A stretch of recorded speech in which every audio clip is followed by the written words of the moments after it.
মিঠুন চক্রবর্তীকে সম্মান জানাতে কিন্তু কোনো অংশে ভুললো না আমার দাদাও। Hey guys, welcome to my channel মহারাজার। এখন আমরা কথা বলবো যে দেবদাও কিন্তু প্রচণ্ড প্রচণ্ড প্রচণ্ড পরিমাণে সম্মান জানালেন। এটা মুখের কথা নয়, কিন্তু এটা দাদা সাহেব ফালকের কথা। মিঠুন চক্রবর্তী দাদা সাহেব ফালকে অ্যাওয়ার্ড পেয়েছেন, এটা কিন্তু কখনোই একটা সাধারণ বিষয় নয়। এটা একটা বিরাট সম্মানীয় award. Mithun Chakraborty is a living legend, he is the biggest megastar in Bengal cinema না, it's a Indian film, Indian cinema.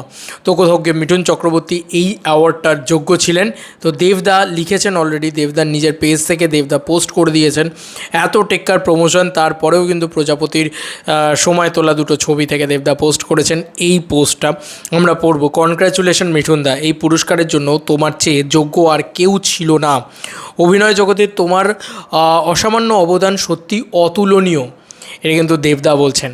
এটা সত্যি দেবদা মিঠুন চক্রবর্তীর প্রতি একটা অসামান্যই কী বলবো রেসপেক্ট জানিয়েছেন। দেবদা নয়, জিদ্দাও জানিয়েছেন। তো এটাই বোঝা যায় আমাদের দুই পৃথিবী কতটা ভালো মানুষ, কতটা ভালো রাখার মানুষ।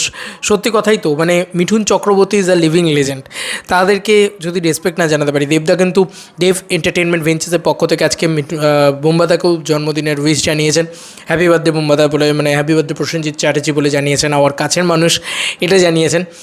তো দেবদা না সবসময় বয়োজ্যেষ্ঠ মানুষজন যারা সুপারস্টার মেগাস্টার হয়ে রয়েছেন তাদেরকে সম্মান জানাতে জানেন, এবং জিদ্দাও জানেন। জিদ্দাও কিন্তু সেটা করেছেন আর কি বলা যেতে পারে। তবে এই শটগুলো, এই ছবিটা খুব ইউনিক, এই ছবিটা এর আগে দেখিনি কোনো দিন। এটা ফার্স্ট টাইম দেবদা পোস্ট করলেন, ভীষণ ভালো লাগলো। এবং সত্যি কথা তো এই পুরস্কারের জন্য তোমার চেয়ে যোগ্য আর কেউ ছিল না, এটা দেবদা মনে করেন। অভিনয় জগতে তোমার অসামান্য অবদান সত্যি অতুলনীয়। এবং এটা তো বলতেই হবে, হিন্দি ছবিকে এত বক্স অফিস সাকসেস দেওয়া, এত হিউজ সাকসেস দেওয়া, মিঠুন চক্রবর্তী অভিনয়টাও ফাটিয়ে করেন উনি।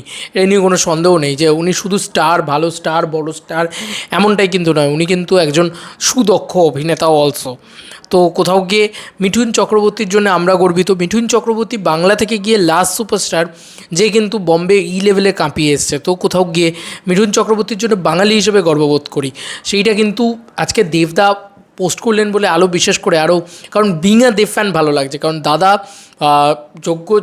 যোগ্য যারা সম্মানীয় ব্যক্তিত্ব তাদেরকে যোগ্যভাবে সম্মান করতে জানেন। জিদ্দাও করেছেন যখন আমি ভিডিও বানিয়েছি, আমার মনে হলো ওয়াই নট, দেবদা করেছেন যখন কেন নয় ভিডিও বানাবো না, নিশ্চয়ই বানাবো। তো অবশ্যই এইটা আমার মতামত। আমার মনে হয় যে ভীষণ ভালো লাগে এরা, আমি যাদেরকে সত্যিকারের আইডল মনে করি, বা আমি যাদের ফ্যান, তারা যদি বিশাল বিশাল সম্মান এই লেভেলে তাদের সিনিয়রদের দিতে পারে, কোথাও গিয়ে আমারও ভালো লাগে, নিজেরও ভালো লাগে, ভাবলেও ভালো লাগে, দেখলেও ভালো লাগে। তোমাদের আর কি মতামত এন্টায়ার ভিডিওটাকে নিয়ে জানিও কমেন্ট সেকশনে। চলো বন্ধুরা, নতুন কোনো ভিডিওতে দেখা হবে, বাই।